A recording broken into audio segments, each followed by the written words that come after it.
What's up, everyone?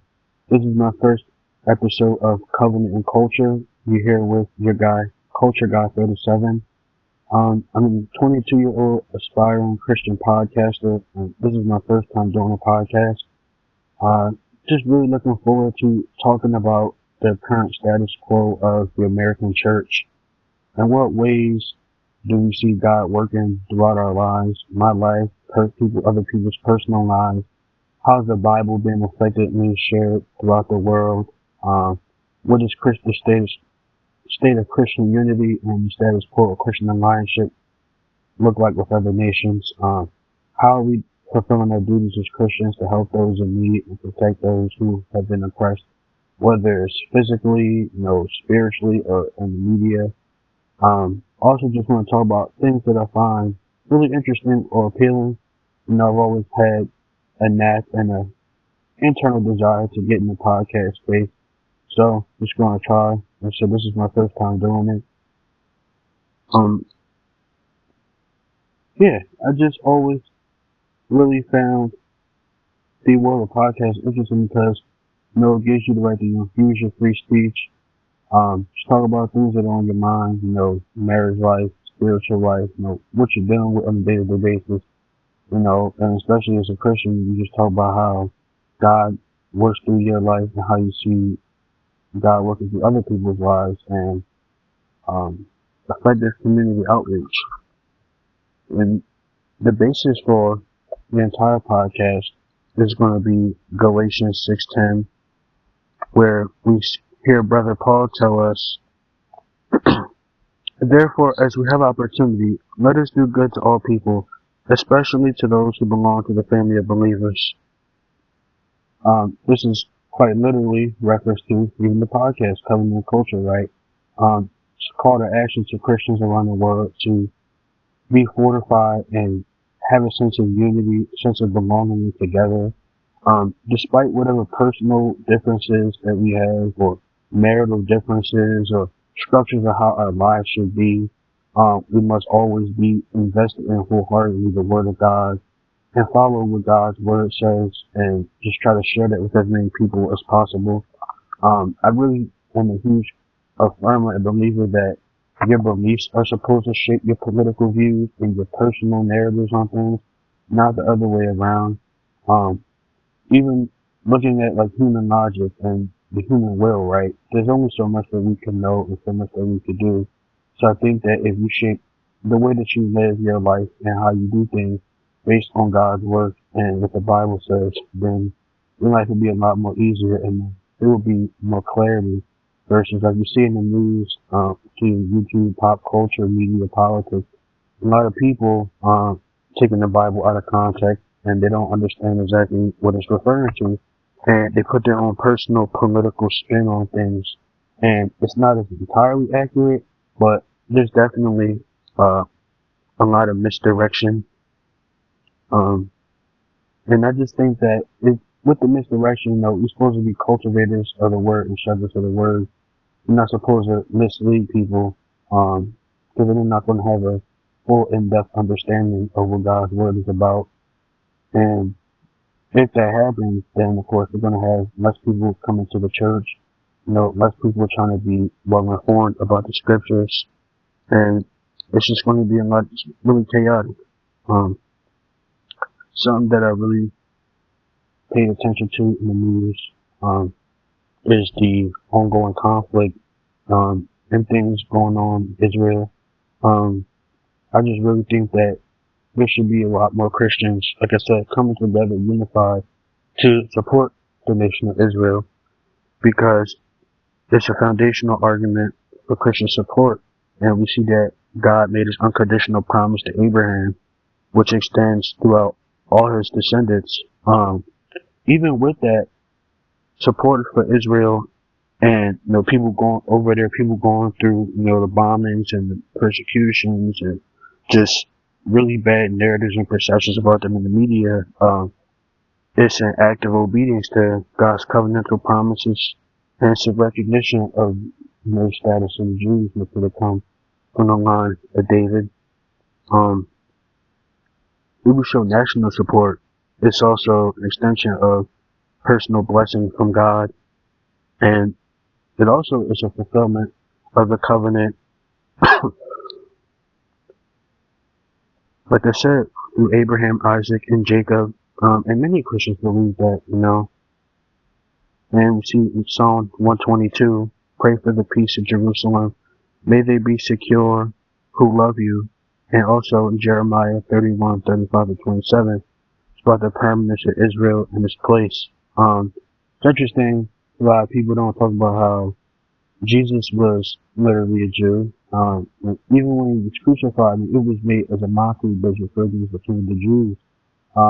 He was the biggest public defender, to say, and speaker on behalf of the Jews against social people that was making them the outcast, people that would persecute them. And I think we should do the same because, like I said, Jesus even met the Gentiles in the middle where they were at. Paul did the same. I just really believe that we should reach out to them, try to help them on whatever it is that they're going through, whether it's with prayer, creating safe spaces for them, creating mass missionary organizations and trying to help them in everything that they're going through.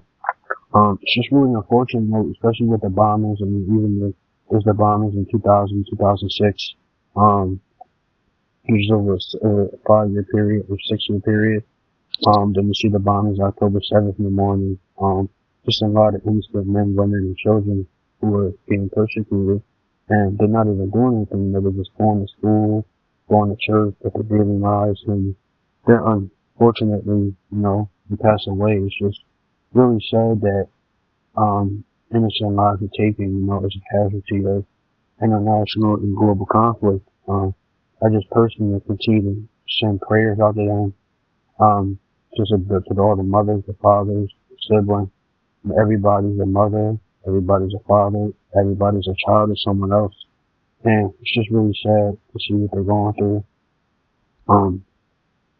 I think that one of the ways that Christians can usually show support, even just with social media posts or starting a podcast and just having a conversation about things that are going over there. You could donate money to different organizations like this. Seen to some massive church organizations like parachurch and ministry organizations. The Christian and Jewish, despite their different religious beliefs, they meet in the middle, and they have a compromise, and the ultimate goal is to protect each other, spread the word of God, and just try to maintain peace between the two different belief systems. I think it can be really difficult. This is a topic I really, really want to hit on. It's in regards to difference in beliefs and ideologies. So often, right, if we are practitioners of a faith or we aspire to an ideology, of course, obviously, inherently, we believe that, we believe in is the utmost truth, and there's nothing else but that truth.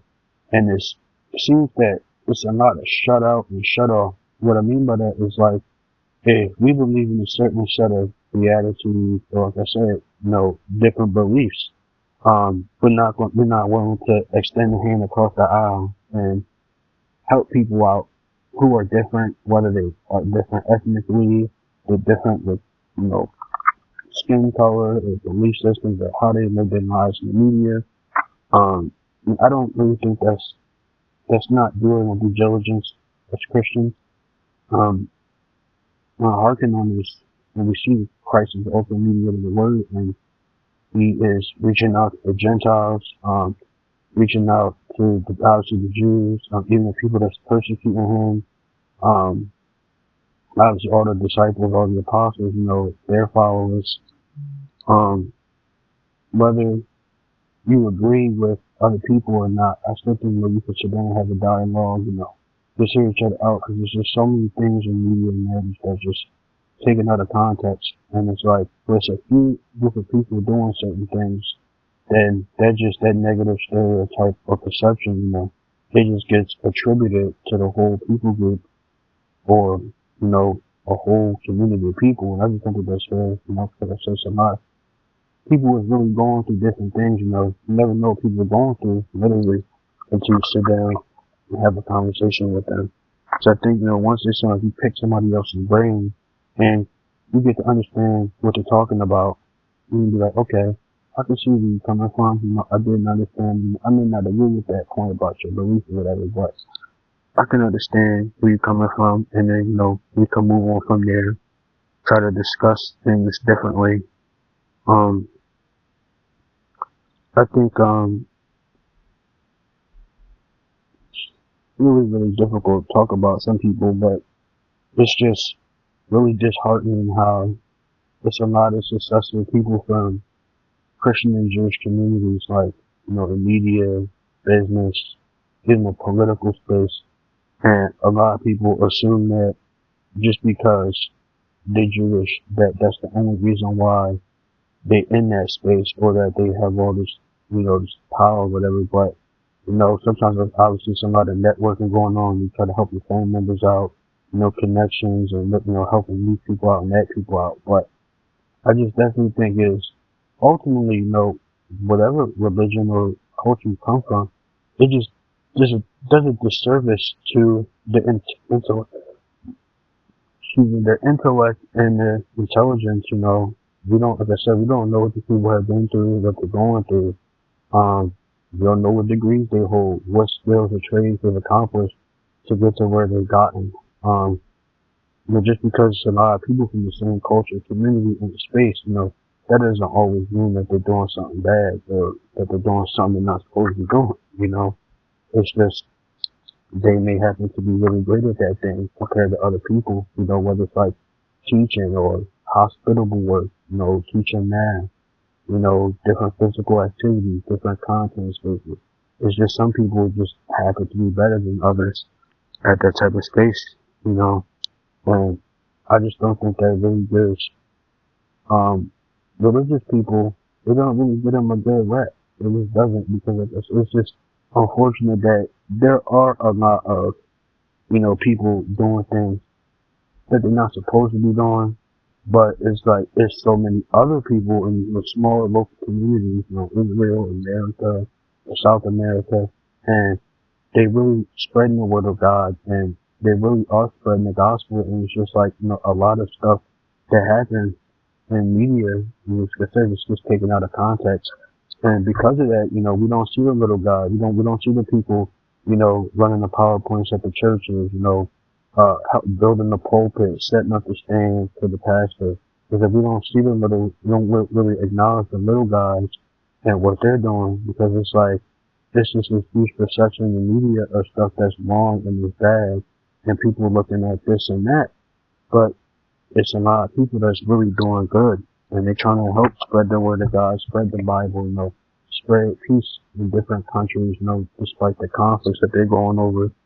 I definitely love to see more of the authenticity and, media coverage, and just about what people are actually going through in their day-to-day lives. Something else that I think is really interesting is the difference in culture with marital dynamics. Like, you look at different religious cultures, I definitely think that if you have a religious ideology or framework within your marriage, it could definitely, well, obviously you're better off than what you see on social media, but there's some type of system and there's some type of structure, right? Even look at when it goes to raising kids, sacrament, going to church, things of that nature. What does it look like um, from perspective of what your textbook says versus are you living accurately to what that book says, and how does that reflect the beliefs and the practices? Because so many times, even like I say with relationships, people compromise on things that I don't think they should compromise on. It's like almost like the essentials and non-negotiables of your faith. And more people adhere to what the textbook says, then their marriage, obviously no marriage is perfect. It's never going to be perfect because we're human, right? We go through different things all the time, but, um, you just follow what your belief says and just try your best to adhere to that. I think you'd be really better off. Um, Even more so, like, keeping a consistent marriage, obviously with fidelity, trust, communication, all the good stuff.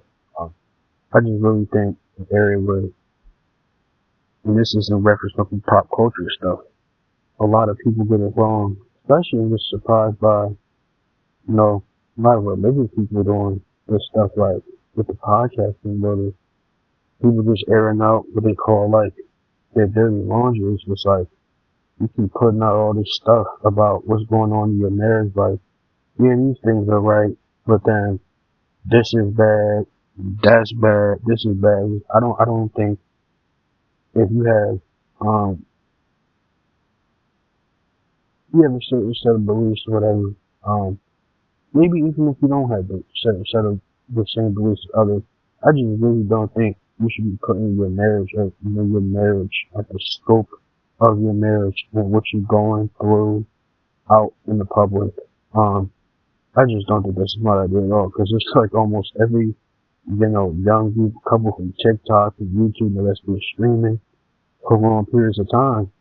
It's just like every time something goes wrong or people trying to mend a relationship, or we want to be so quick and we want to be so fast to upload our lives. And we're talking about, I got the newest this and the newest that, and we following the social trend of this and that.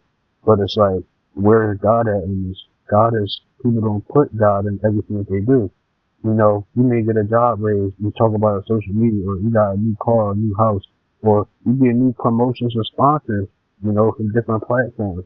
And it's just like, nobody talks about, it's almost like people be forgetting about God. It's just people doing things from the flesh, and it's not from the heart. It's not dedicating, God in everything that they do. Obviously, in this holistically thinking, I'm very aware, conscious that not everybody's a Christian, obviously. Not everybody adopts the same framework and, practices, but I just definitely think that, there definitely needs to be a lot of humility, in us with everything we do. Because you never know. That's more, you literally never know, despite whatever plans and things you have set aside, um, everything can be taken from you in this. So people get on their high horse too much and they get too prideful and arrogant. So they go on these platforms and it's just like, obviously I'm an advocate for free speech, and I think people should be allowed to say what they want to say. But at the same time, people do have to understand that there's ramifications and repercussions and for the consequences that they have, but with the relationship thing, it's just like, did you really think that was a smart idea? I just really don't think a lot of people that run these relationship and marriage podcasts, um, they really know what they're doing. They obviously they don't. But even like, it's surprising, like I see people that's supposed to be so-called Christians, and followers and mediators of the word, it's like, they just swearing and cursing, and they just demeaning people when they don't agree with their beliefs on the podcast. They try to attack their character or attack their content base or whatever they doing. And it's just like, yo, we're supposed to be doing this thing out of peace and love, not to say. No one should ever tolerate disrespect. Obviously, we could just check people on that, but it's like, you posting about everything that goes on in your life, nothing about church, nothing about, spiritual refinement and spiritual nourishment, spiritual health. And it's just a disservice. It's an ultimate disservice to the unity between you and your spouse and God. It's like you put in a wedge between you and God. And it's just you prioritizing things of the world. It's like you being in the world and of the world, but you're supposed to be in the world and not of the world, and not give in to the desires of the world and things that are offered with fame and fortune. I really do think that more Christian couples where they could provide counsel and just some type of support and advocacy to people in different cultures. Um, like looking at, what is the framework of a Christian marriage. It's like, there's obviously different boundaries that have to be respected, different things you go through, but, um, it just really does seem like, at least from a media perspective, that people that have some type of structure or framework in their marriage, they understand the different genders or what to be expected about this and that, how do we move when this happens, like who has responding to things of that nature. Yeah, because it's just like you see couples make stuff content together and it seems like it's all willy nilly and dandy, right? But then it's like they're going on separate individual podcasts and it's just like all the things that they thought was going right, they was really wrong the whole time. And then it just really causes their marriage to fall out. Um, Also, I was taught this when I was younger, especially as a Christian, but even just as a person in general, really need to be careful what we attach ourselves to, like what we attach our names to, especially the content, the things we post, things we follow, that's not always reflective of our character. Um, there can just obviously be so many negative repercussions of that. Um, Heck, repercussions is usually bad, right? It's usually never, hey, put some positive repercussions when you post some stupid, idiotic content online. That's just really, really stupid. I'm being really even full transparent here. It just makes me really angry when I see, now to be honest, I'm 22, trying to get into this podcast and, try to commit full time with this thing. But it does really infuriate me, make me angry. And I know obviously people say, you're a culture guy, it's not your relationship. So you're showing the economy and people are going in there. That's very true. That is a fair perspective. But just because I'm not attached to that or I'm not in that, that doesn't mean, like I said, with advocacy of free speech, that doesn't mean I can't comment and stuff. And the main point is, it's just really disheartening. It is stupid when I see people that are married that get on these spaces and this content and they just keep posting dumb stuff. This is like stuff that has nothing to do with their faith, not their family, or like they include their family too much, right? And it's like when it's a negative perception for the media, people just literally do not care. They don't care at all. Um, people try to just put on this like mask or facade about things that happen to their family or like, especially things that are even good or things that are bad. And it's just like, that's not what really happened. It's just people seeking pity and perpetuating, different mentalities to try to gain mass support. And it's just, I don't really see, it's not really conducive to what you're trying to do with your life or your family. It's not really productive. It's just really counterintuitive to like whatever message you're trying to spread ultimately. And it's just so many divorces and falling out, and it's really sad. It is really sad.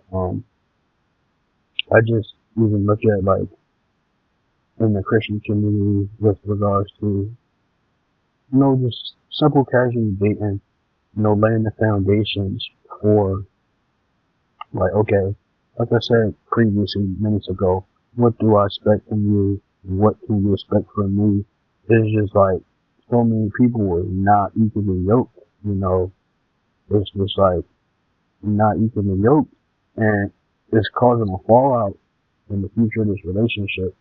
And it's just like, whether it's myself or I in general, it's things that I was really looking forward to, trying to build a marriage. And like, I was so asphyxiated, I can't even say that word, asphyxiated by the aesthetic of marriage that it was like, I was blinded by how I felt. And how I felt conflicts with the moral and moral obligation of how this marriage is supposed to be ran, how this relationship is supposed to be ran, you know. Um, definitely seeing like the streamer world, the YouTuber podcast world. It's just like there's no trust, there's no love, it's no direct communication. It's like people say I want somebody that's going to be open, I want somebody that's going to be communicative, but it's just like people can't really handle the truth about their shortcomings and failings in a relationship. Um, and I just think that it's like, how are we supposed to work together? You know, how are we supposed to bond? How are we supposed to mesh? How are we supposed to blend? It's just like, can we be equally yoked? It's not the foundational and non-negotiable thing that we're supposed to agree upon. And it's like, you can't agree upon the non-negotiable thing. It's called the big points, right? Which marriages may not fail, but there's a high chance that it's going to fail. Um, we just really need to have shed a more positive light on marriage dynamics. Um, it's just, this is really sad. I mean, something even like, when we talk about, I mean, obviously, you know, Christians are a huge advocate for the nuclear family dynamic. Um, it's just really sad, cause I am an African American male, you know. You look at like media and it's like a portrayal of marriage. A lot of it is good. A lot of it is good. A lot of it is bad. Um, and it's just like, it's really bad representation. I mean, see from like socialites on different media platforms, like, you know, having kids all over the place. It's like having kids here, having kids there, you know. And I get it, you know, yeah, marriage is not for everybody. I wholeheartedly get that. I understand it, but it's like, yo, if you can't feed your baby, don't have a baby. Just like, there's so many falling out, and it's just, um, it's a lot of failures from both sides, your mom and your dad, like, it's just like, it's really crippling, it's crushing kids, you know. You're growing up in a single parent household, you can do it. It's so much proof and evidence. You know, there's athletes, celebrities that's coming out of bad spaces, you know, just the projects, the hood.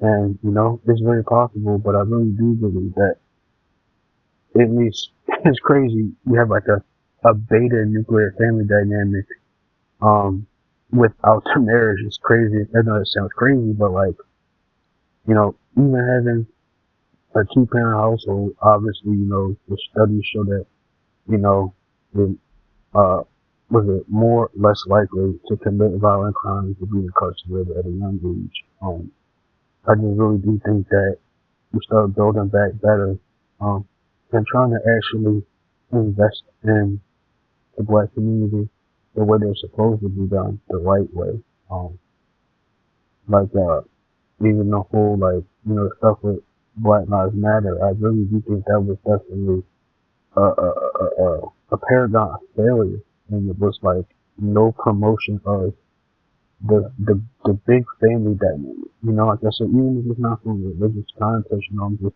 meeting people in the middle, like I said, that's just always the thing. It's just, regardless of what we believe in, you know, believe or choose to follow, just extend the mutual respect to everybody. But, um, it's just, I haven't personally seen any promotion from that about the nuclear dynamic. Maybe it is recently, you know, but this is like when the movement was at its peak, it was just like no promotion of the black family dynamic. I get obviously, you know, the whole invest in the black owned businesses and stuff like that, but I really think that there should have been more of the family and promotion. I know it's too strong repetitive, but I've said it like multiple times in that 30 seconds, but it's true. It is really true, man. It's just like, you know, with all the looting and rioting and stuff, it's like people doing that. It's like, yo, they don't give a hoot or a holler about the movement. They just looking to ransack and, you know, gain opportunities. They just try to hurt.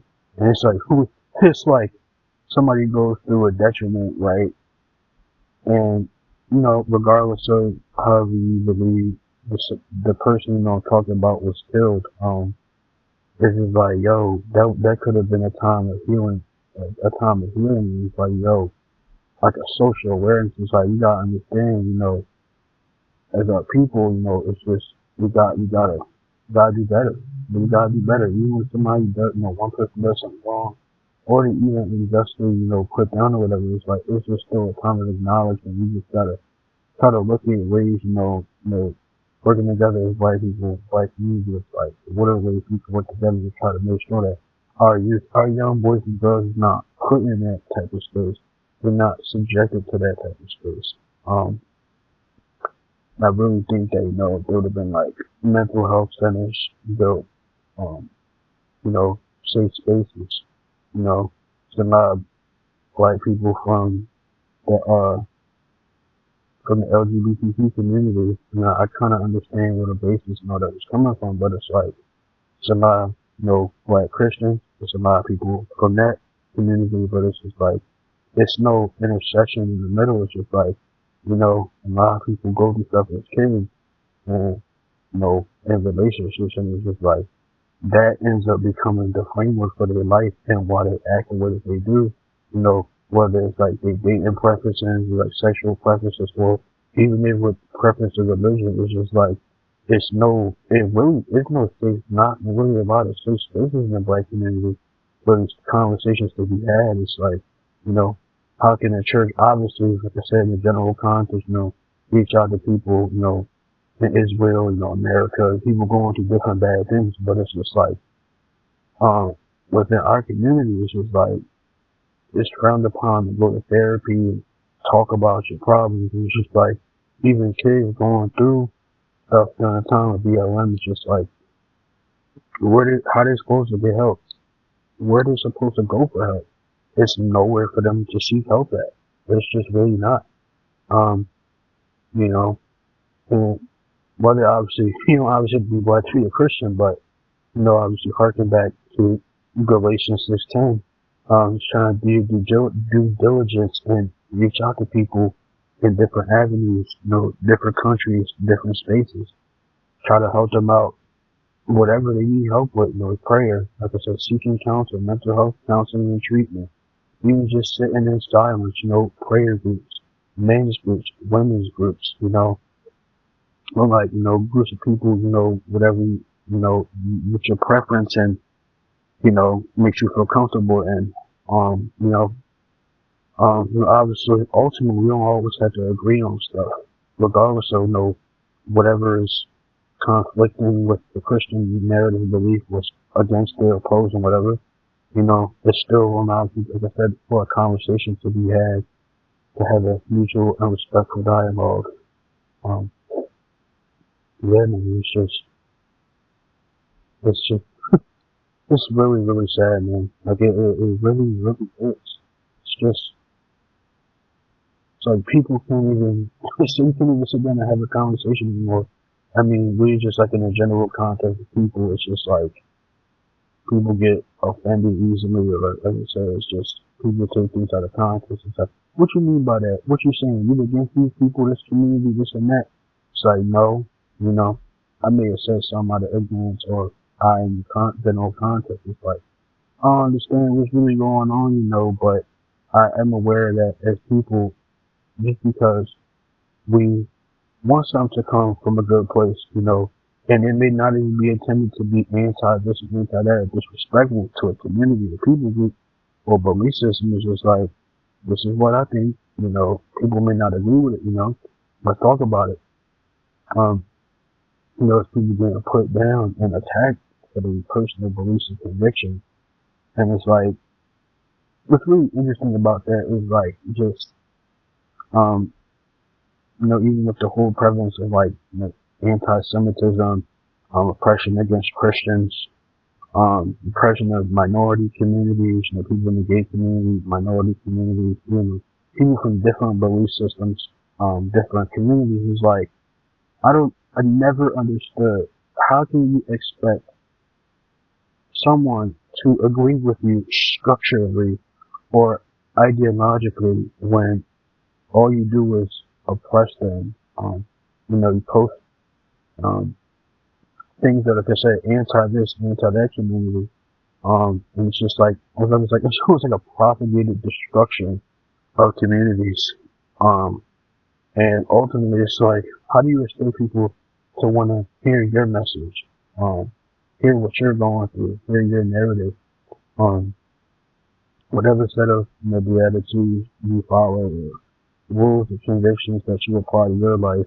If every time somebody says, no, that's wrong, I don't agree with that, then you oppress them, or you make, uh, what's called, anti-culture attacks. Whether that's like with memes, you know, uh, social media posts, things against marital dynamics, structures, beliefs, politics. There's never going to be a common middle ground. That's definitely something that I really like about the podcast space. Is like, okay, I have my set of beliefs. You have your, set of yours. I can come to you, you can come to me. We can just have a dialogue, and just talk about it. But it's just really unfortunate how, like, you know, people comment on what's going on, um, over in Israel, or just different things about the economy in America, or things that's going on everywhere.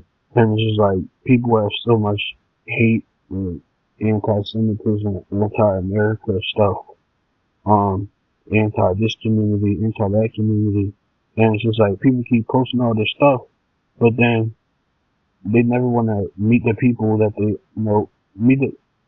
It's gonna sound weird, I know, but you never want to meet the people that you're oppressing to further understand it, because it's like you may be oppressing people based on what you see in the media because you're following these sort of social trends, because that may be considered right, but it's like never going to that place or meet people in the middle where they're at and just talk to them, whether it's obviously like it's online or it's in person. Definitely believe in more face to face interaction. At least like if you do FaceTime or Zoom, I don't even know Skype or Zoom, it's kind of old, but it's like you can't run from the dialogue or the conversation, because it's just this conversations that need to be had, about stuff in different countries that people are doing, different platforms, different beliefs, that certain type of thing.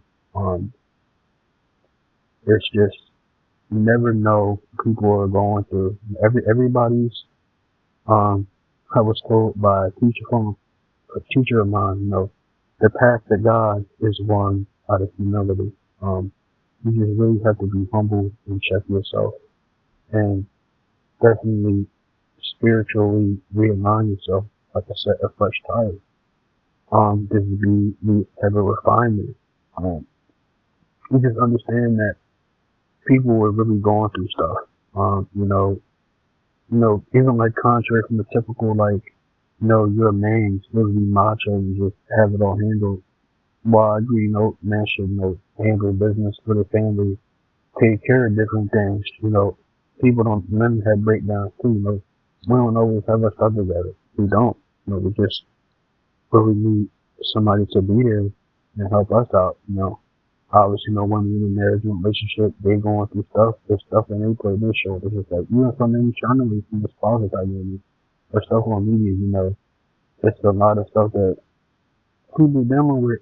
And it seems like it's almost like what is it called? The mindset of such a simple thing. It's like, you're looking at from this perspective and angle. It's like, this person's a sellout. This person's stupid.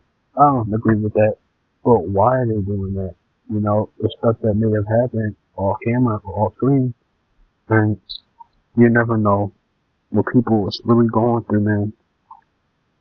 Um, I just wanna, segue from, I was called those, my pop culture points, called my pop culture, different media points, just different things that I'm really passionate about. So I'm really passionate about this. I have this before, the nuclear family dynamic, like mental health access, and people just getting the help that they need, so they could just be clear, have a more clear state of mind.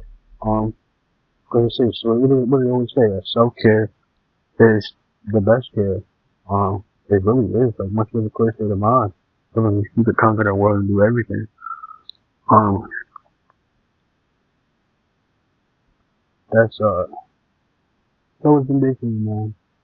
I know I'm about to try to segue to one like more political stuff in that realm that I find interesting, but just concluding points with the whole like stuff with marriage, social dynamic, daily interactions. You somebody you dealing with like, personal thoughts of self harm and you just really going through some deep stuff, like smoking addiction, porn addiction, failure of marriages, I truly, and I'm not, people just say this out of insincere, or what they're not sincere, and they just say it for clicks, views, and likes. Like, I truly do and sincerely pray for you,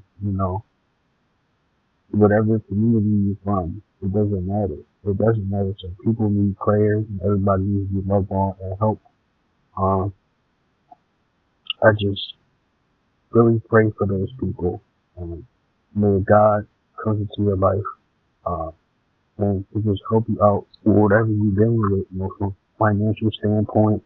You know, you try and start a Christian podcast and spread about the word, and like myself, you just really worried about, trying to figure out how to still work and try how to navigate in that space. Which, like I said, this is literally my first time doing it, Definitely just contemplating it all throughout college, just never really understood how to do it, but we're just trying to figure this thing out, Everybody in this life is trying to figure stuff out. Um,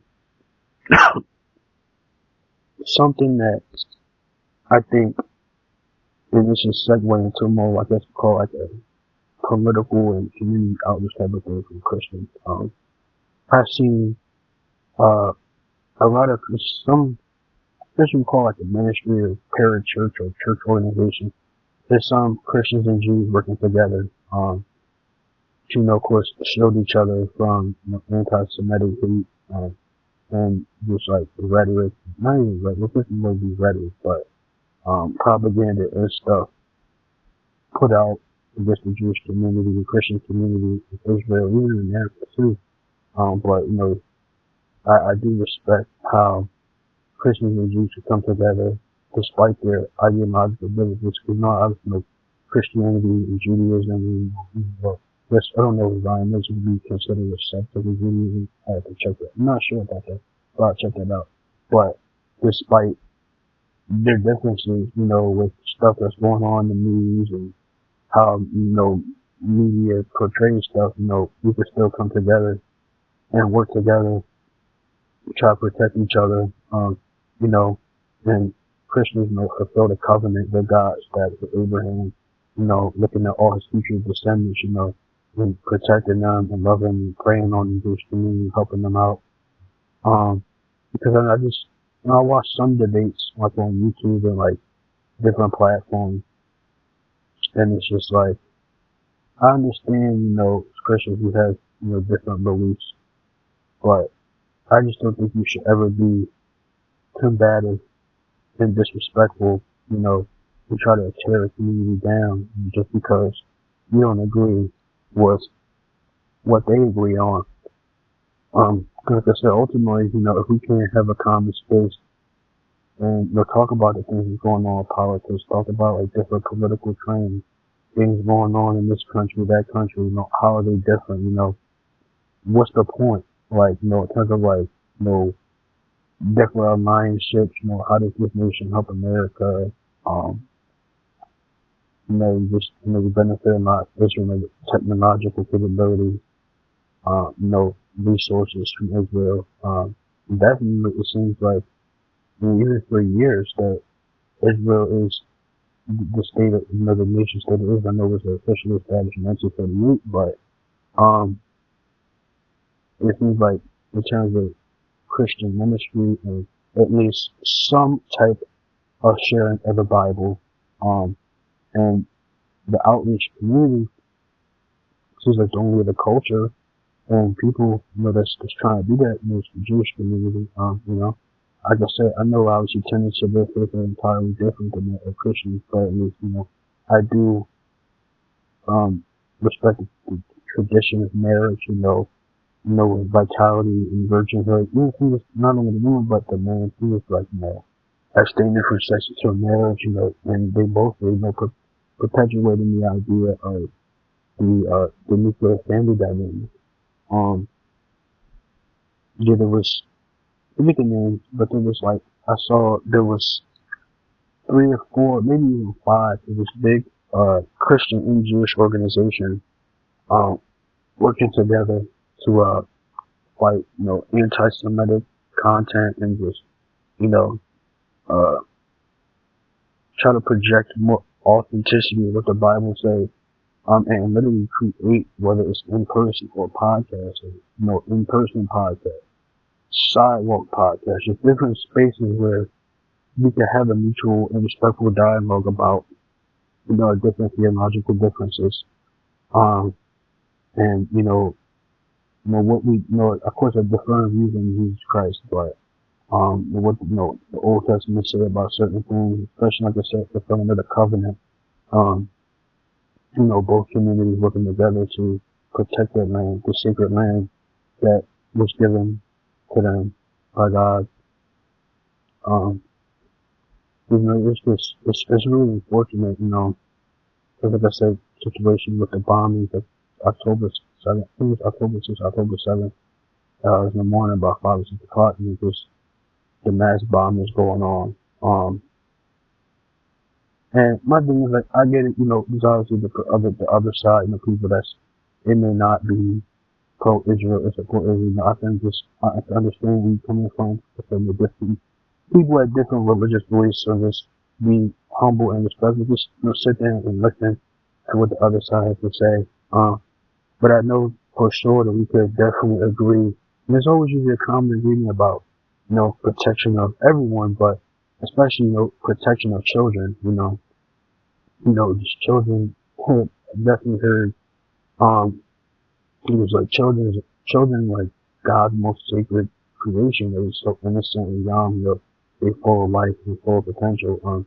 This is definitely even more sad from both sides, that it's a lot of innocent kids, unfortunately you have a global international conflict. Um, it's, it's children being killed, the different churches, mosques, different, community gatherings. They're at home with their mom and dad. It's just, excuse me, it is just really sad, Just continue to pray, um, you know, for what the Jews are going through, man. It's just really sad. Like I said, in 2006, obviously what us, 19 years ago, so almost 2 decades ago, and it was in 2006, there was countrywide series of mass bombings, being even fast forward to the bombings of 2023. Just really obviously it's unfortunate, it's innocent lives being lost. I understand, people disagree with like how Israel operates and handles things, but just because, like I said, just because even as a Christian, I disagree with, different religious systems or ideological systems, I just still don't think that just because we have a disagreement that you have to spread hate, saying that people deserve to die because they disagree with your viewpoint or your stance on your religion or how you're living. I just think that's wicked, and I just think that's evil, man. It just seems so, it's like it's literally inhumane.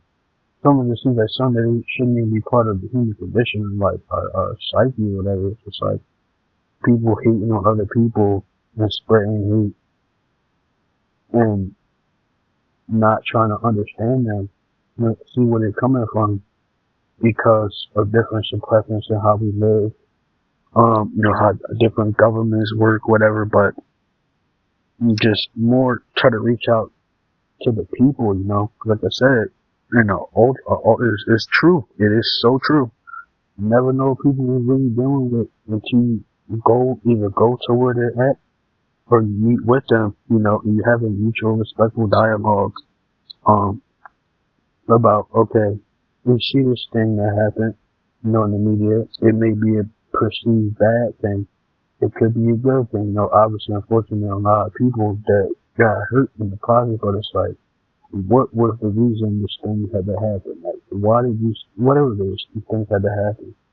Um, I just, it's like, obviously as a Christian, just nothing but love and peace and sympathy, to the nation of Israel, just always have support for them. Like I said, as a Christian, I just think that you're supposed to support them, to nation, people with descendants of Abraham, Isaac, and Jacob. I'm just trying to secure and procure the land that was promised to them by God. Um, and I just think, people just step back and just evaluate, like, things that just go on in politics, whether it's like, CNN News, Fox News, whatever, you left it, right? Whether it's, like I said, some stuff in Israel, Hamas, whatever, or like, just day-to-day stuff, why are people posting these things? What exactly is going on? Because it seems like more times than most, from the outside, looking in perspective, we never really understand the inner frameworks of people and the government or the belief system, whatever, why things work. So I think that he just step back for a second. It's like, okay, I feel these things, I think these things. Put aside, take your feelings, put them in the jar, screw that jar on. Okay, we have to look at the assessment about what I think. I think this, right? I think these things will be true. These things may not be true. What ways can I educate myself and help myself to learn more about narratives, things going on in media, and why are things skewed this way? Why do things look this way? Yeah, because I definitely think, like I said, just have a holistic frame and mindset of why things are done the way they are. Ultimately, you can always try to come to a compromise and understand people better. And it's just like, all right, instead of, all right, I'm gonna force my beliefs on you. I'm gonna try to force my beliefs on you, or try to get you to conform. And then say, you don't agree? All right, we're gonna do this and that too. Like I said, that's obviously not the way to go. Can't have how can you, excuse me, how can you expect people to want to adhere to what you believe, or listen to your message when you spreading nothing but hate and hostility towards another group? It just doesn't make sense to me. It's just, people getting spat on and going to colleges and going to different platforms. But even it's like people, Jews going on Christian platforms, or like Christians going on Muslim platforms. Maybe just trying to have a mutual dialogue and respectful dialogue. But it's like when either of two communities or just people in different spaces try to go out in public and you have a dialogue, it's like people claim that they advocate for free speech until it's like it affects them, because there are just some things that are objective. There's only one reality, the reality God created, but there's just objective facts and truth about things that are in reality that God created, and people just can't get past it because it's like a gut wrenching punch, or it's like that culture shock, the reality shock, and it's just like everything that people just look at the facts of things, whether it's like data about things that happen to these people or that people, they can have a more clear understanding of why people do the things that they do, or why groups do the things that they do. Because obviously, things happen for a reason. There's just so much that we don't know. We never will know, despite, science and tech and whatnot. But just, we should always try to figure out what is the person's why? What is this government community? Why are they trying to do this, right? You know what I'm saying? You see a few people do bad business, whether it's like, what I mean by that, like, they try to get a platform, or like, they start a brand or something, right? And then it fails. And they started it because they started it. And it's like, because they don't want to be humble and admit their shortcomings or why they failed, you want to start pointing a finger at, certain communities or like people groups and like, um, or even try to look at stuff on social media like, man, I failed because of this, or I don't know this because of this. It's like, you just gotta hold people, whether it's, out of a Christian perspective or just people in general, you just gotta hold people more accountable for the things that they say, um, things that they do online, social media. You know, I think I said this previously, just because something could come from a good place, that's not how it's always interpreted as. It's just not. With some of us, I guess you maybe call on the political spectrum. It would be maybe more social, but more political spectrum. Um, I don't really see a lot of people talk about this, um, especially in the, maybe this will be political and social, but like the difference between like people who grow up ethnically in a system of faith, or they grow up um, in a, what it's like a Jewish, Muslim, Christian household. They don't understand that just because you grow up with a social, let's call it a social ideology, because you're not a practitioner of it. Maybe I'm looking at it from like now going backwards into your upbringing, like your past. I don't like how people assume that just because you was raised a certain way, you're supposed to be a certain way. Like, you know, how you raise your kids, even like different cultures and beliefs, like your dating preferences, like sexual preferences, what you do with your life, your personal life. This is like, and what I'm about to start getting into, it does ultimately tie back into it, like, okay, they want people to believe this about this thing or that belief or faith, the Bible, etc., whatever. We gotta extend a hand across the aisle, and we gotta have a mutual conversation and just a discussion. So what I'm about to start talking about is like, um, it, what you call what, like, it seems more common like older Christians, like radical Christians, like when we are talking to people from the Jewish community and also the LGBTQ community, it's like a lot of them are raised as Christians. A lot of them are raised in Christian households, whether it's like non-denominational or denominational. I guess it's not a word, but you guys can get my point. But it's like a call to action here as a Christian. It's like you gotta bridge the gap.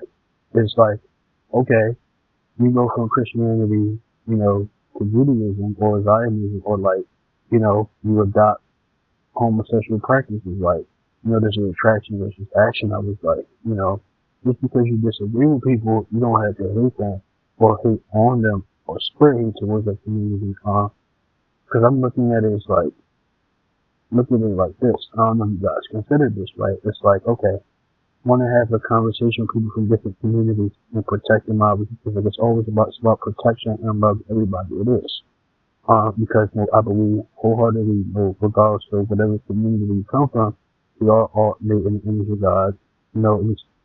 God's initial design for us was perfect. Of course, unfortunately, with the proceeds of sin, and Adam's condemnation and corruption befalls on humans. Just so many bad and evil happens to us. But reaching out to the two previous communities I talked about, Jewish and gay community, it's like, as a Christian, it's just like, you definitely gotta stop putting walls up. And it's just like, alright, they don't agree with this, alright, they bad people. They don't agree with this, it's this and that. But it's like, you gotta have a conversation and just talk to them, like, why do you believe the things that you believe? And honestly, that's not even just easy to track religion for a second. That's just like politics. As I say, even the politics, because it's like, there's people from these different communities that's also going into politics, and it's just like, they talk about, advocating for rights for different communities, in bigger spaces like news platforms, different, public servant offices, like offices of community outreach and stuff like that. Um, we don't always have to agree or see eye to eye to everything, but I do honestly and believe, I truly do believe this, like, everybody, regardless of where you come from, is entitled to, like, basic civil liberties. So, like, the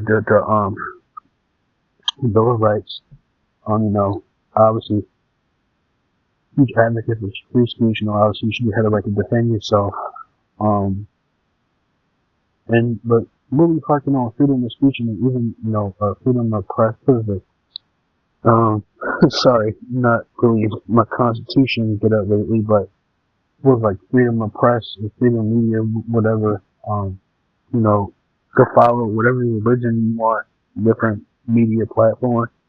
Um, but there should really be more safe spaces created for those people in these communities. Because I think that we create a safe space, people from different Christian, different communities from the non-Christian community, um, they could obviously see long term, they could trust me more and say, all right, we may not agree on things yet, but I could see we could come to a compromise about certain things. And you see these people, they're good people, they have servant heart, no Christ attitude, they're trying to help us, they're trying to protect us. We just have safe spaces and common spaces, people, from different walks of life, to have a sense of community, have a sense of community. So no, it's a lot of people from all three communities that they don't have a sense of belonging. They don't. Some, because a lot do obviously, but some they don't have a sense of belonging because, like I said, they trying to fight the social stigma that just because you're raised by the book, as they say, that I'm gonna turn out as this all high mighty saint or Christ-like person. Obviously, like I said before, means, the path of God is one of humility, so people just gotta humble themselves and do the work, whether they fall down or, you know, they go through difficult stuff in life. Um, and, as Christians, gotta do our due diligence and try to just reach out to the communities and try to help them in everything they go through. Because, obviously, we're not persevering just because we're Christian. That don't mean we're all high and mighty too. By no means, we're not trying to make it seem like, I'm on my high horse, I'm on high and mighty and putting down the community. So I was trying to look at things from a Christian and, so I was, Matthew 28:18-20 talks about, just fulfilling the Great Commission, going out to the world, sharing the Bible, making disciples, add nations. But it's just like, sometimes I understand, even me myself, I can understand how difficult it could be to talk to people from different communities because we have different beliefs. Some people are pro this, pro that, and it's just like, all right, what does that have to do with what the Bible says? Or like, how can I cohabitate with these other individuals and try to find some type of common ground and meet them in the middle and just talk to them, It's just, it's obviously, like I said before, there's some Christian and Jewish organizations working together to, spread the great, fulfill, at least some sharing of the Word of God. They also create safe spaces for people from the great community so they can feel protected. So, that's just kind of wild. I'm not gonna lie. Like, whether you come from Christianity, Judaism, or you're a gay person trying to navigate your faith and walk with God or whatever, it's just like, people really getting put down. So like, people getting killed, people getting put down, ostracized, because their preference and beliefs or practices is like, that's really diabolical, as they say, but it's like, what did they do to harm you? It's just like, people just trying to figure this game of life out, man. People trying to just figure their finances out, their beliefs out, their relationships, man. People just really going through stuff. Like I said, I keep repeating the same. people go through stuff, man. Um, but see, like I said, we see from Brother Paul in Galatians and Brother Matthew in the New Testament. We just gotta reach out to people and help them what they're going through. And it's that, man. It's easier said than done, but we gotta commit to the work, Christians, and try to narrow the void or gap that exists in different communities. Because I know, like, a lot of people, they don't feel safe going to church because they're ostracized or their beliefs, what they believe in. It's like, okay, right, I don't have to agree with what you believe in, but it's like, first of all, you're not supposed to hate, because I don't know the verse, but I believe it's just like in the New Testament. I think it's in the New Testament, maybe not, but like, having hate and malice in your heart, it can lead you down the road to hell. So it's like, even if somebody wrongs you, or like does something to you and your family, or says something like against your people or your nation, it's like, I understand it's weird, right? Because it's like, you can have hate for what somebody is doing or what they're saying, right? And you don't agree with it, but you don't necessarily have to hate them, right? And notice people may think this is maybe only sacrilegious or a crazy analogy, but it's like, think of God, right? God is obviously the Most High, the Ultimate Father. Because Jesus Christ is mediator word, God incarnated in the flesh. Even Jesus is a prime example of, like, despite what we believe in, whatever God we worship or ideological system we aspire to practice, it's all about peace and love and mutual respect, but it's like trying to bridge the gap between what is like, things of the unknown, like what does this mean, what does this faith have, what does mine have, but a harkening on the not being hateful. Obviously, Jesus didn't agree with a lot of people's, beliefs that were contrary to his message. But, Jesus doesn't hate people. He didn't hate people. God doesn't hate people directly. God doesn't hate. Of course, we created in the image of the Father, conformed to the image of the Son. So with that being said, it's like the Most High, God, the Most High, our Heavenly Father doesn't hate people at all. He doesn't hate people. Obviously, God doesn't like sin. For sin is sometimes characterized as like it's a disposition. What is it? It's an inward disposition from the flesh, and it's like a turn against God. But even with that, God still provides redemptive glory through Christ, and God allows a way for him to get back to us, man. Whether it's like daily prayer, talking to God and with confinement, reaching out to Him to help. And the key in that is, like I said, they're not being hateful thing, right? God doesn't hate people. God just doesn't like what people do, right? Whether it's like sin or things people say that it could be, whether it's against Christians or Jews or just things in general, right? Because God just doesn't like sin in general. So it's regardless of ultimately, different groups of people say they hate people because they look like this skin color or they know either gender or they come from this socioeconomic background. You never had to agree on anything, honestly, because it's your right to exercise your free speech, practice whatever religion you want to, but it's just like, I will never understand why people hate each other because of difference in beliefs, right? And it's just like, even when we present empirical data statistics, I'm I had a degree in Bible in college, so by no means I'm not a numbers guy, but just like, even though I'm not a numbers guy, I don't know the numbers on the top of the dome, but try to learn, be educated about different things.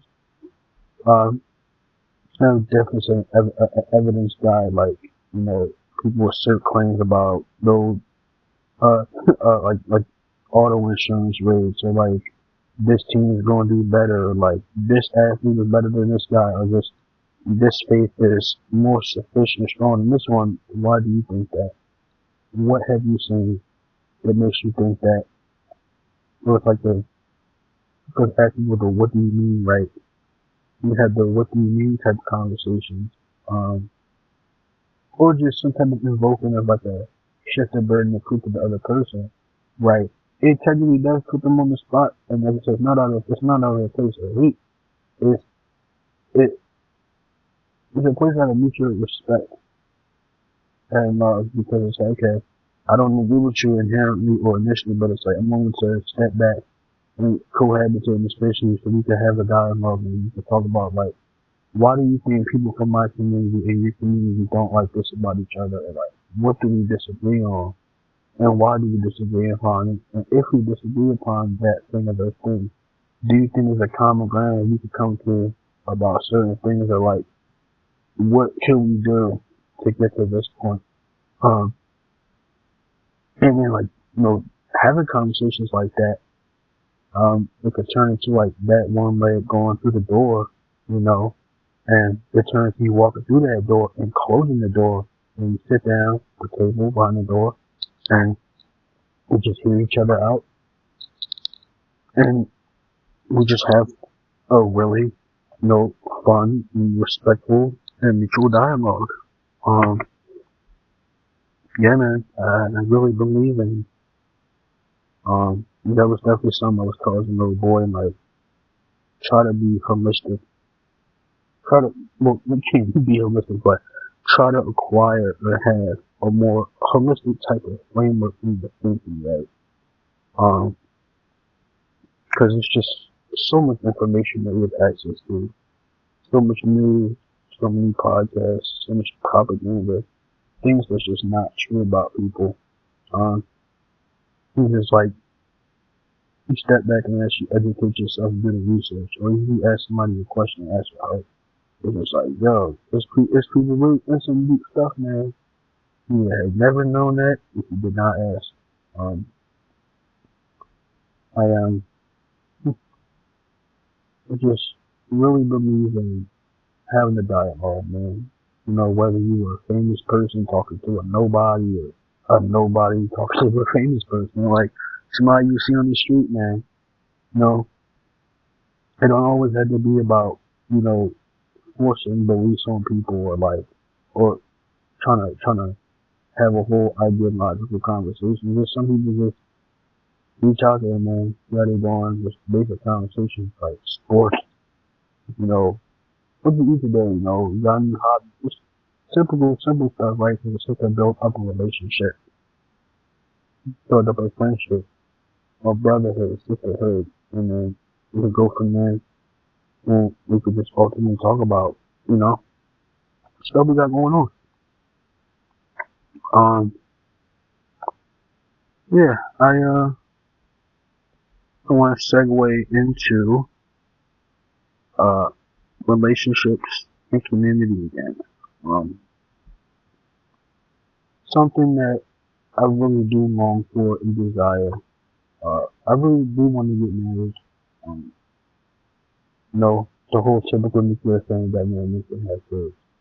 I understand that, myself, and if God has one of his will, plan, that I'm not going to agree on everything. Um, I don't think it's necessary for a relationship or a marriage to work for you to agree on like every single thing. What I mean by that is, being a culture guy, like, it's not kind of dumb because you're not going to agree on stuff. How it's supposed to work. But what I mean is like simple stuff like, okay, I want to eat bacon, eggs, and cheese, and I want to eat scrapple and turkey bacon. Is like, obviously simple stuff in this thing, there's simple stuff, but it's like simple stuff like that is like, it just doesn't matter. Like, if it's cold outside, and of course, typical dude, husband, you want to wear shorter stuff when it's cold outside. So like the cold, maybe your wife, but when they wear stuff that's different, it may not be like socially, acceptable or what the norm is. Just like I said, some of the stuff like that is not important.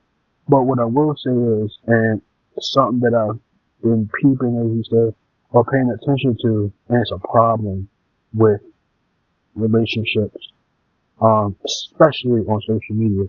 There is no, there's no, like, sort of a system. There's no system of accountability, and there's no genuine respect. It's not. What do I mean by that? I'm hit the first one. So accountability, like I said, earlier, like, people posting this and that about how their marriage is failing and what's going on, what's going right, what's going wrong, stuff with the kids, and then somebody messes up, right? And then they don't take any accountability for what they did wrong. Well, I mean, the second he was doing this or she was doing this or did this, that's irrelevant. You did this and you messed up, right? Your action may have triggered the second action, right? It's like a domino effect. And it's just really unfortunate. It's kind of angering at times. It's like, but this person is saying that their relationship with marriage fell out because of this, right? Then they talk about it fell out because of their infidelity, or like they weren't equally yoked, or they from two different cultures or beliefs, right? And then they don't talk about exactly what they did, right? It's always shifting the blame. Excuse me. I did this. Well, they did this. They did this, and this, and this, and that. So I mean, I thought it was, the whole trying to get my get back, or we was on a break, all that dumb stuff. It's like no accountability, and it's no holding people to a higher standard and not calling them out of what they're doing. Um, and then uh, it's just really messed up, man. It's like people on both sides. It's like the men on the male podcast, like the women on the women podcast. And it's like, I understand. I'll be honest. This is kind of natural. It is like guys who support guys, women who support women. I don't have a problem with that. But it's just like, what exactly happened? It's just so much that we don't know about these relationships and like stuff in dating coaches is like, where would you like to get to in that point, or what did you do that caused your wrongdoing that had to put you in that space where you had to help do this and that. And then my second big point about the relationship stuff is the lack of respect. Like, you look at like this, and by no means I'm not no typical. I'm not trying to be looking at it from one male perspective, so I'll hit on both people. Like, it's like, from the men, it's like, constant degradation of the women, their wives, like, they over sexualize their spouse. I said the typical, unfortunately, that they're hitting on the spouse. Talking to other women while you with your spouse, or like sliding and being with other women or whatever. It's just like, and disrespectful, obviously, and it's unnecessary. Then you have, from the other side, the women's perspective, it's just like, the attire that you wear, right? It can be a instant display or sign of lack of respect for your husband, because I truly believe, and this is, I'm talking about the women part, or just even both, partners in the marriage, like, if you truly respect your spouse, then you would dress adequately and respectfully, especially to the event, but always try to dress modestly and not overdress, or definitely don't underdress or barely dress. Because it's like, I was taught that your spouse is a mirror to you. Your spouse is supposed to mirror and reflect you, in specific virtues, beliefs, characteristics, traits. And it's just like, you see online, it's like different couples in the media, the music videos, podcasts, streams, whatever. It's like one person is dressed head to toe, other person they dressing like they just woke up or like they trying to have a party on a cruise or something. And it's just like it's a lack of respect, and both partners in retrospectively, the woman looking out for her husband and the husband looking out for his wife, people, from both genders and different lenses, like we understand how our gender and style works is like we dress a certain way or we act a certain way. You may not be conscientiously or inherently trying to invite that type of attitude, invite those type of people in, but it's just like unfortunately, you get messed with, you get touched if somebody does something to you because of how you dress. It's just really messed up. It's unfortunate. By no means, I'm not saying that they deserve it if they don't. Nobody deserves to have their life ruined or people mess with them or do stuff to them, because it's simply how they dress. I just think that's wicked and that's messed up. But, yeah, like I said, with these media platforms, it's just like, I get it. I truly get it. Everybody doesn't have a religious marriage or like a religious or social framework in marriage, but it's like, we just simple things. It's just almost like universal in marriage. It's like obviously number one, fidelity. You are faithful. And cheat on your spouse, obviously. And then there's communication, honesty, um, confidement, knowing your spouse's pain points, knowing the pros and the cons, their cons and their pros, respecting your spouse for how they are entirely.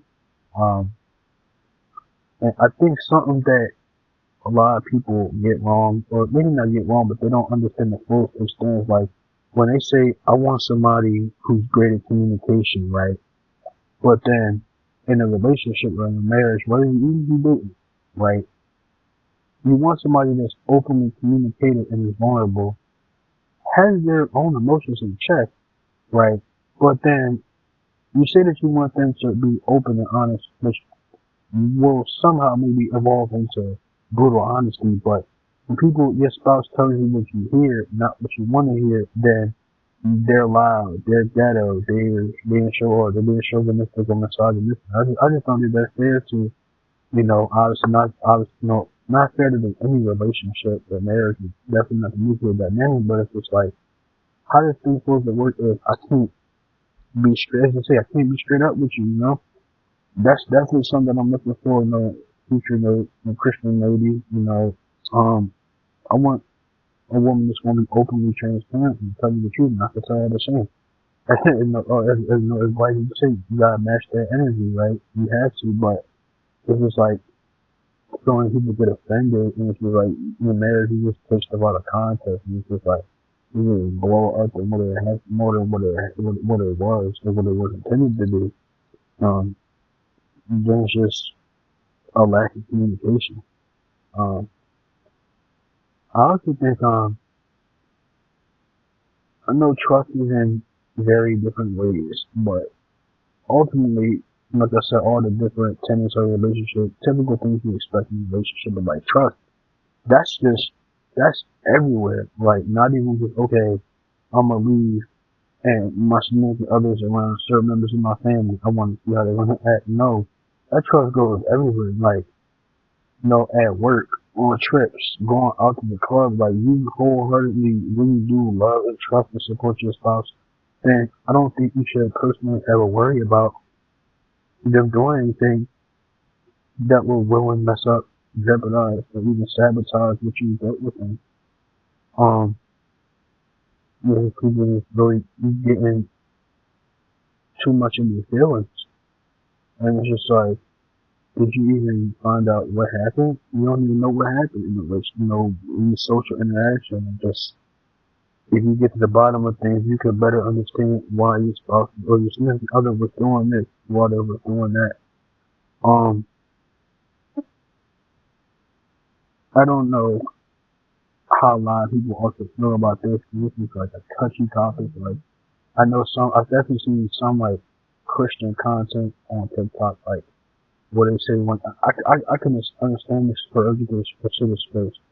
People say like, okay, Um, one of the things that we will never talk about, and I support this, don't bring up any type of way, not even a joke, divorce or us splitting up. Um, but it's just, I get it, you trying to, obviously, have your nuclear dynamic, the whole two flesh become one, the unity with God, trying to make it work. Um, but the ultimate, and I'm trying to get to is like, what, what does the Bible say about, um, marital dynamics, obviously, relationships, and then divorce? I know, either Brother Moses or Jesus were talking to the public about, um, getting divorced. Um, obviously infidelity. Um, I mean, and of course, God has extended His grace throughout time to all of us, everyone, right? Especially when we do something wrong or we do things that we know we're not supposed to do. But I understand, people try to make it work. Like they go to therapy, they have a second voice that they call it, like mediation, because it's like you go to couples therapy or marriage counseling. Um, that second voice of mediation to really, it's it's more convicting, and it's almost like a dark. It pierces you harder because it's like, no, I really need to step my game up. Okay, I heard my wife saying this about me. I heard my husband saying this about me, and it's like, yeah, maybe it was just my feelings at the time, but it's just like the divorce thing. It's just like, um, I understand, obviously, again, with repetitive, but that God extends His grace to everyone. But it's just like, I don't, I don't know. I just personally respect the course because I know I'm not in a relationship, but I don't understand how if somebody, commits infidelity, you try to make it work. I get it. People's going through stuff. You have kids. Like, I get it. You're trying to continue the nuclear dynamic, but I just, and it's just a teacher's own, but I just don't know, guys, if I could personally continue or forgo that relationship because it's just like, you're supposed to have built something sacred and somebody tarnished it and, they messed it up. So it's just like, obviously, people, both sides have a part to play in, right?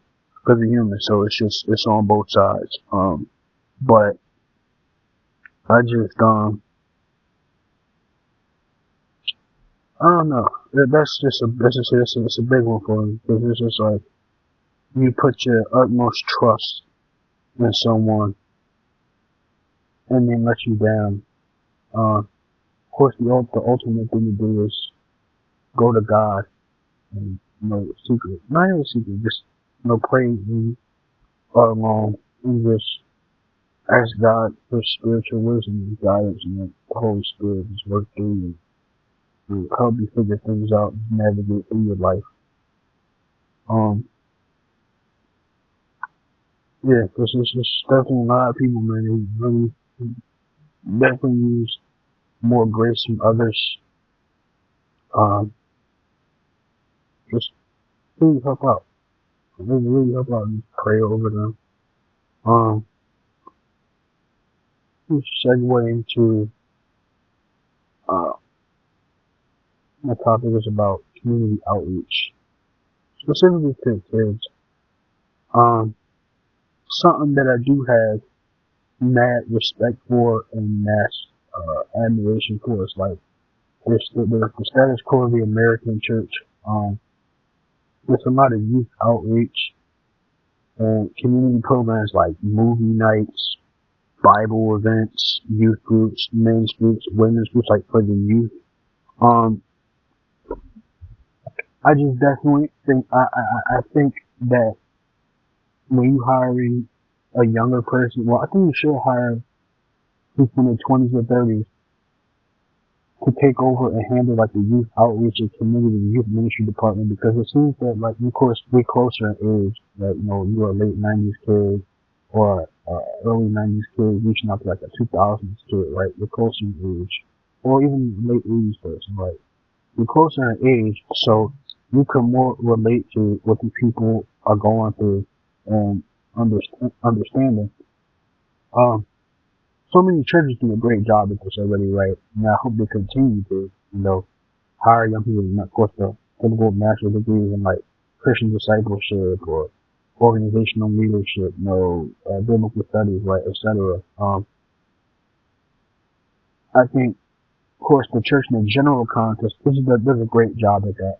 Um, just trying to be innovative in the different forms of mass media communication and, let's say, outreach, right? It's like prayer groups, youth groups, worship nights at the church, like the youth part of the church. Um, and it, you know, what is it, church, even with church internships, you foster the next generation of shepherds who want to attend to the flock, lead the flock, not lead them astray, but lead them, with biblical wisdom, spiritual wisdom from God, do the right thing. Um, I just hope and pray that it continues to evolve, get better, but, more specifically with the innovation of the churches, because I know a lot of the reasons why, um, well, some of the reasons at least, why church outreach in the youth community fails is because, and it's straight up, and it's the truth. I think it is, of course. Um, it's a lot of older people that's on the elder board and the church board, right? And they're stuck in their ways, and they're not trying to. You don't have to obviously conform your beliefs. It's not what I'm asking or saying, but you're not trying to be innovative and try to work with the younger people, because it's like, all right, even if it's rap music or like you showing movies, right? That doesn't mean it's not blasphemous. I don't like when people do that. It's disrespectful. And even other cultures, man, religion is like you try to meet the youth in the middle of the act, so you can keep them engaged in the church of that, so that they can become the next practitioners of the word or whatever you believe. Right? And if you do that, all right, they're just gonna, all right, bet. They really do care about us, and they're invested in us. They're trying to keep us in the church and in the community, right? They change the music, the style, the tempo of the music. They're playing movies that we like. It's more age appropriate sermons and things of that nature. And kids will naturally be convicted, and they feel, like I said, this almost like a natural eagerness to yearn to learn more about God and His Word and stay in the church. Because I had a class called The Church, and we were studying church structure models, right? Like the entrepreneurial model, the congregational model, or a couple others, but congregational model is the way to go. That's like a typical standard. It's like, you have the elder pastor, you have the elder board, they're like the women that run the women's ministry, the kids ministry, your secretaries, your deacons, priests, not priests, deacons, deaconesses, ministers, all stuff like that. It definitely, the studies that we were looking at, it's in the church class. It's like, when it's a congregational model of a church, it seems that those type of churches are able to retain the youth, and it's more accepting in a sense of like the word it reaches different generations. Like that's actually something that I would really love to do, get in like a youth church position or something like that, and just be more innovative and try to change the style of worship, but not explicitly change it, because of course implicit is still God's word, so it's consistent and His message is His message. But yeah, really do think I could do some good, salute to all the, choir directors, worship directors that's out there doing their thing, they're keeping the youth engaged. Cause I won't lie, cause definitely as a little kid, I was definitely bored, and I didn't want to go to church as often because I didn't really understand what they were talking about. Because like the structure and outline of the sermon, and just even more so how it was performed, it was geared towards the adults and elderly. So it's like, little old me, I'm like 7, 8, 9, 10. I don't know what they're talking about. I don't know. It's slow. It's boring. But as I got older, trying, going to different churches and church I found, the music is very up tempo, very inviting, very inviting community, big communal gatherings, bunch of events, from men to women, young boys, young ladies, kids. Just keep us in the loop, obviously. Just keep us going to church actively. Um, Something that I really like. I really like watching different Bible movies, like even non-Bible movies too. And like trying to look at like, is there like a God figure, like a Christ-like figure in this movie? Somebody that's working together to fight the difference in social norms or bring people together, despite any differences or conflicts. Um, I thought it was a beautiful thing, because it's like, even movies obviously they're fictional and they have like an ulterior motive and agenda, but it's like, sometimes it's like, yo, even though this was the agenda or this was the thing that somebody was trying to push, it's like, there was this good dude that was a godly dude, a godly woman. And it, it really does help. Um, I want to transition to pop culture.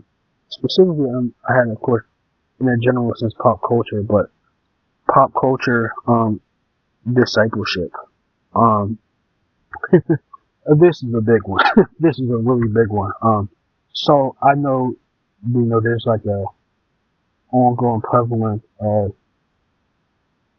people getting into the adult entertainment industry and business. They're doing stuff like, pornography, OnlyFans, with like family, Patreon, stuff like that. I just am like, obviously as a Christian, I'm just wholeheartedly against that.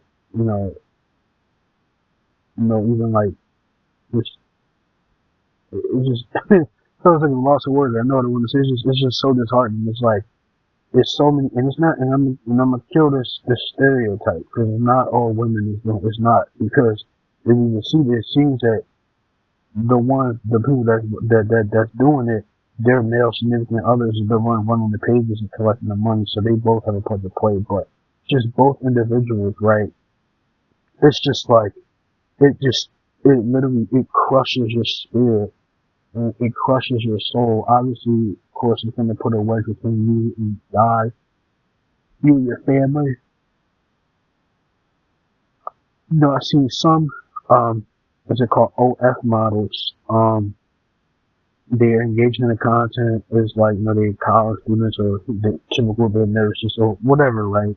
And they up and coming and they start getting mad brand deals and endorsements and money. And it's just like, you literally lose yourself. Um, you do. You literally, spiritually, mentally, psychologically, you lose yourself. When you get into that type of space and that type of content, it's just, it's like, it's not really any way out at that time when you're doing it. Because it ruins relationship dynamics. Now, even after a couple of stories about, former people in that, like adult kids disowning their own parents because they're just ashamed. They're shaming the family, they're shaming the name.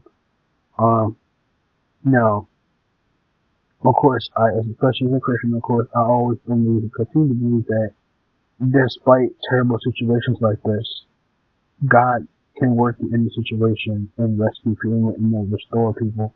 So with that being said, as denigrating, degradizing, wicked, evil, malicious as that industry is, something that I do support, it seems like it's like a gradual, ongoing trend, of men. I have seen some men, but it's more women, but that are in the OnlyFans content or adult content space, and they turn their life over to God and to Christ, and they turn their life over to God, or even though some just not Christians, they just adopted some type of spiritual framework. But um, I really do believe in extending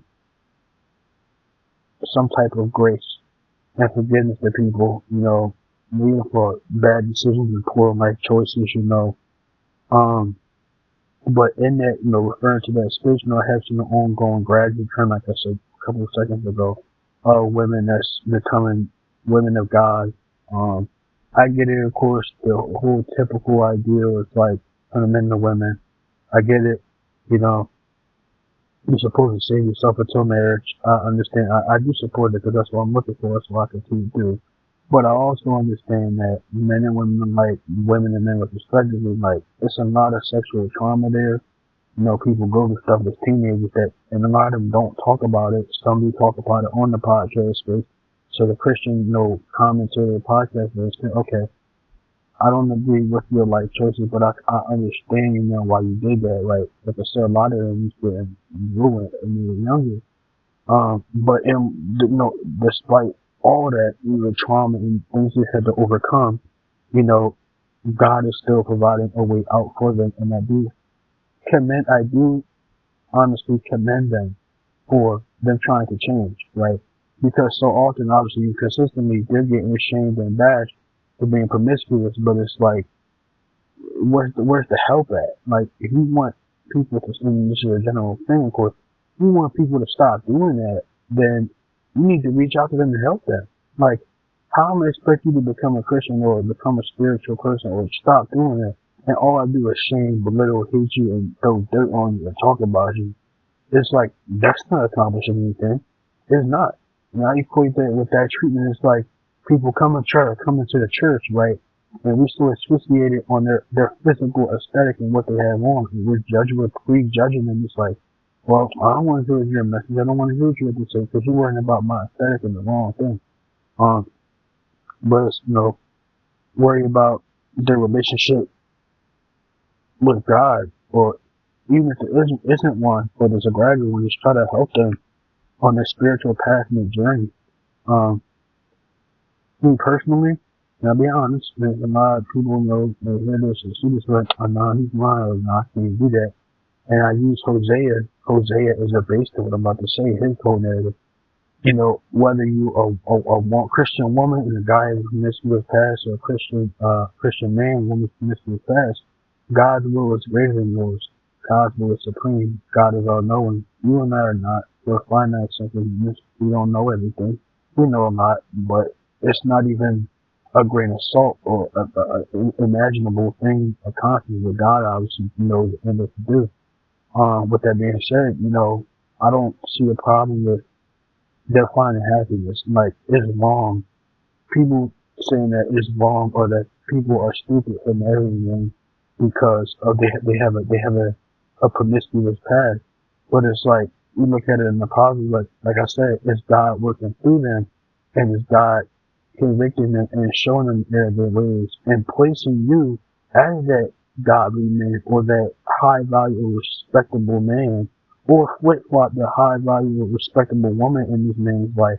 And it's hard. Some people can look past and be like, okay, this is God giving them a second chance, right? And redemption in life with me. We working together, we cohabitate and worship and glorify the Father. We doing this thing together. We can have a family and we can be happy. There's some of them that's as I say, I'm out of the game, the outdoor porn game of the industry, and they do stop. And I commend them. I do really do commend them because there's a lot of them, men and women, that unfortunately they turn to drug usage and they turn to they drink or they self harm or they just so depressed that they just go right back into it. It's hard, whatever it's hard. I might as well continue this thing until I die because I'm at least something get compensated. But it's just like there's an internal longing and yearning desire to be protected, loved on, loved and love given to them. But it's just like because they made a bunch of bad decisions in the past when they were younger, you know, and I get it. We do have to, then of course needs to be a accountability taken from both parties. That's very true. Um, but it's just like no grace extended to these people. It's just like they just seen us iniquitous and evil and bashed on social media. It's like, again, like I said, where's the love at? Where's the grace? You're trying to build this person up into this quote unquote high value man or high value woman, but where is the love and the grace? Um, yeah, I just, and then it even more bothers me, right? Because I see some of them, you know, they're full of boo boos, or they're full of garbage, right? They claim to be these recently converts, um, to like Christianity or Judaism, right? And then they still got the platform up. It's like, how do you still have the platform up and you're making all this money and you benefit from it, but you're trying to be a man of God, a woman of God, right? Um, and as crazy as it sounds, it is going to sound crazy, guys, I'm aware, but like, I could still understand at the same time how hard it be to just give that up. Again, I do. Because obviously while I pray and I sympathize for them going through that, you know, that going through that detriment and the shame and bash on media, that may be the humility and humbleness they need. Like I said earlier, in our conversation, that the path of God is through one of humility, and it is true. It really is. But some people is just like, especially at the inner Christian community circle, is just like at times, or a lot of the time, truly, a lot of the time, you know, it's hard to believe that they're going through this conversion or they're giving life over to God, because it's just like, you're still benefiting off of the lust and you're causing your brothers and sisters to stumble with the content, but of course mainly the lust.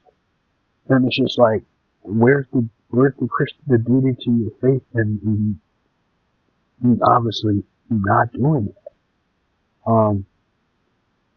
It's just it's just really unfortunate. It's really sad. Um, but like I said, in the end, I stand grace to them. I stand love to them, to need to be loved on and treated respectfully, and treated kindly. Um, like I said, you know, for those who think that, nah, I'm too high and mighty, or I'm too respected to marry somebody like that, I can understand where you're coming from. I can. Because let's be honest, in this still, whether it's a woman to a man or a man to a woman, like ideally, you obviously would not want to inherently be with somebody that has, you know, engaged in sexual contact with other people, because that's just not what you want. And then also, the gift that the sex is a gift from God to be enjoyed in marriage between two people to become one flesh, right? As we often see that in the secular world, that sex is usually a means of instant satisfaction and gratification, right? You just, let's say you get in that thing off, whatever, and it's just like, to what end is, to what end are you trying to, or to what eschatological end are you trying to achieve with those actions? And there isn't one. You're not achieving anything long term.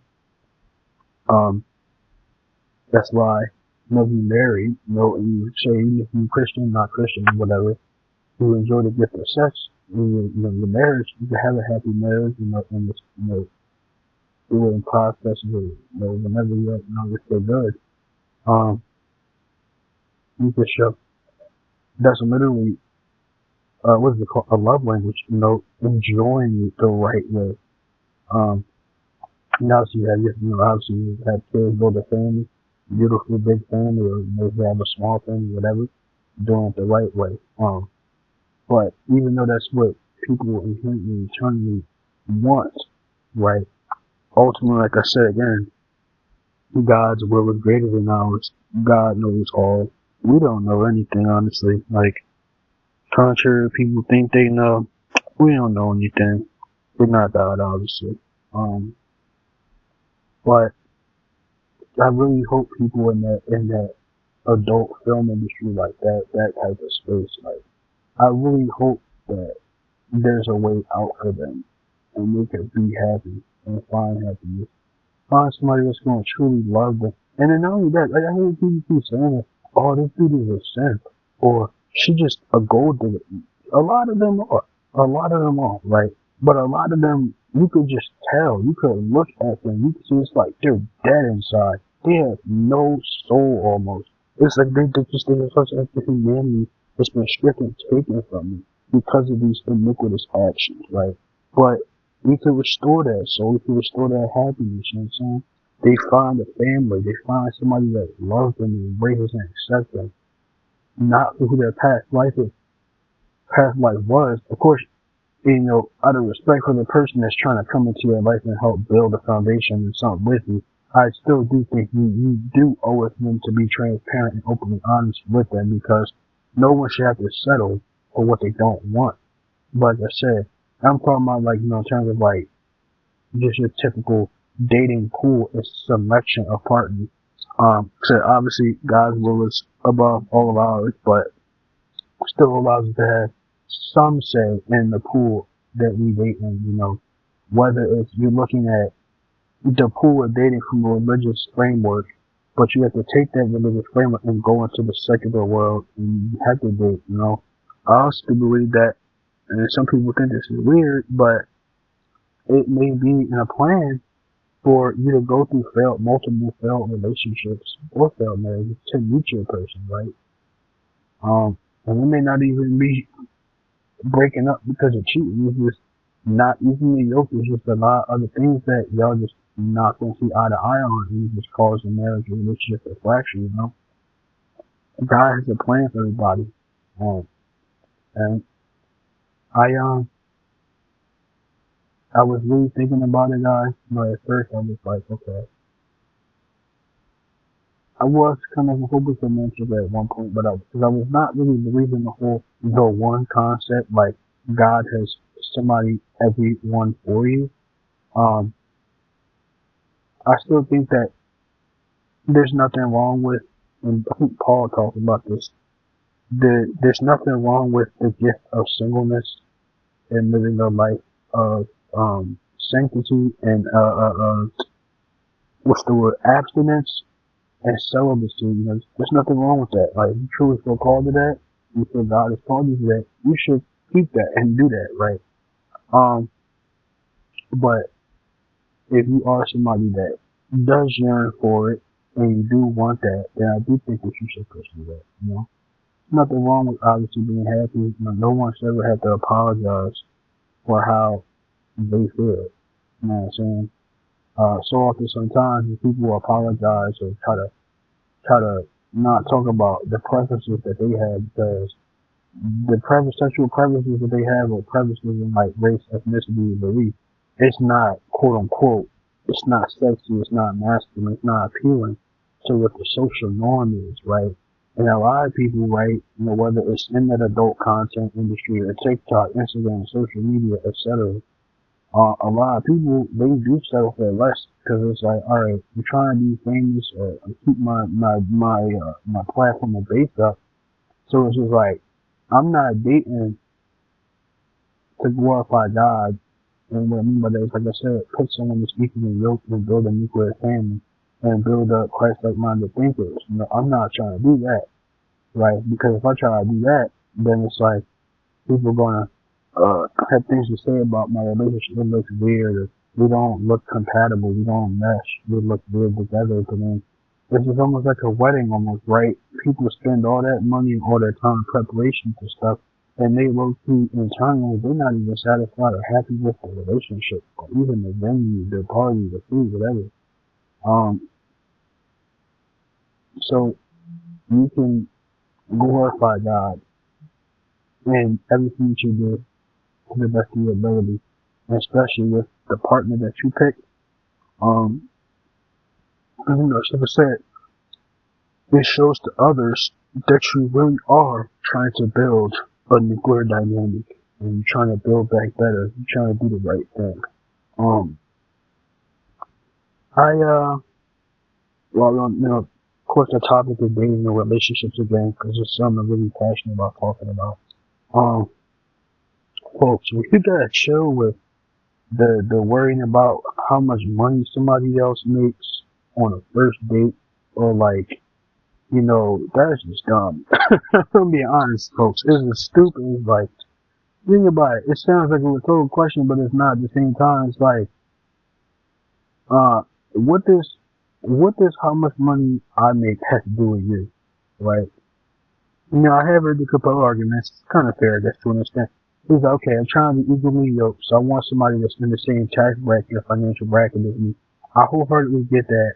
I understand it. But it's like, off the rip, though, the first date, no. Me personally, the first 3 dates should be, as they say, the inquiry process or the interview process, right?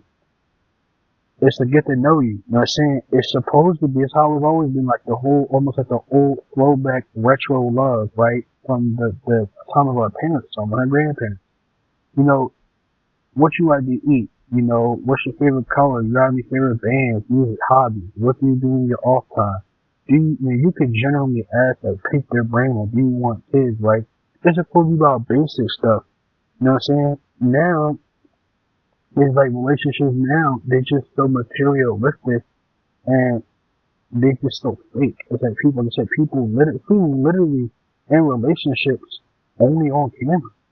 And it's just like we're so asphyxiated with the aesthetic of people and what I don't want to date somebody for um the amenities. I want to date someone for their aesthetic because they look good, they sexy, they hot, they macho, they curvy, whatever, right? How can they make me look good? I got this fine thing or this muscular bit of my arm, and it's just like it's so simple and basic, and it's like long term, it's no satisfaction because it will leave you and go be with the next person. Um, but yeah, the money part, like as I say, the teachers only know that's your guys' business, know how you operate with your spouse, with your financial business, whatever. But like, I just personally don't think that that's conducive to dating because it's just like you instantly offer try to ask them how much money they make or about their business, and you just scare them away. You know what I'm saying? It's just sad. It's like, what happened to casual dating? And I think social media is going to answer my question, but it's like, I just really would love to see, whether it's in the Christian, of course, the Christian community, just in general, every community, culture, just casual dating, like, mom, dad, I met somebody, just, and we date, like, couple dates, casual date, go to meet the family, and it's like the tradition with the man, after doing the one-on-one interview with the family, the dad, the mom, whatever, you feel confident, the dad, mom like you, take the daughter's hand, ask you to take the daughter's hand in marriage, the girl, you're excited you got your little boyfriend already, you want them to meet your family, it's just like, love to see us getting back to that as a culture, it's just like, everything's so fake. It's so fake. It's like, what can you do for me? What can I do for you?